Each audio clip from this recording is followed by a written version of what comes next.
Kā mēs zīmējam slīpnes pret plakni? Atliekam kādu punktu A, bet ārpus plaknes.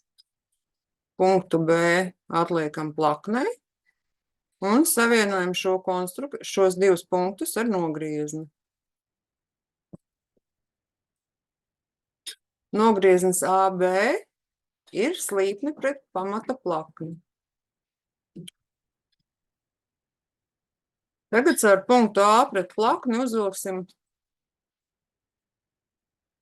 perpendikulāru taisni no punkta A uz pamata plakni.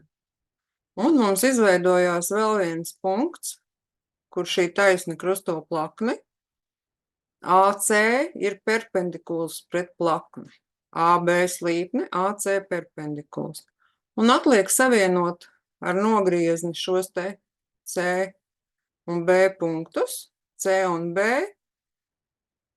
ir slīpnes projekcija plaknē. Projekcija. Tā kā AC mums bija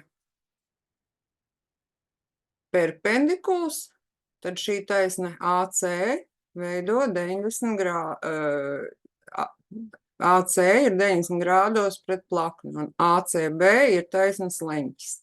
Mums ir izveidojies taisnleņķu trīsstūris, ACB vai ABC kā ērtāk, ar AB slīpni, BC projekciju, CA perpendikulu pret plakni un leņķis ABC, leņķis B, šeit mums veidojas slīpnes leņķis pret plakni. Ja mēs paskatāmies telpā, parotējam, tad trīsstūris ABC atrodas vienā plaknē. AC no visām pusēm skatoties ir perpendikulārs pret plakni. Un tā mēs varam uzkonstruēt slīpni pret plakni. Slīpni AB pret plakni. Paldies par uzmanību!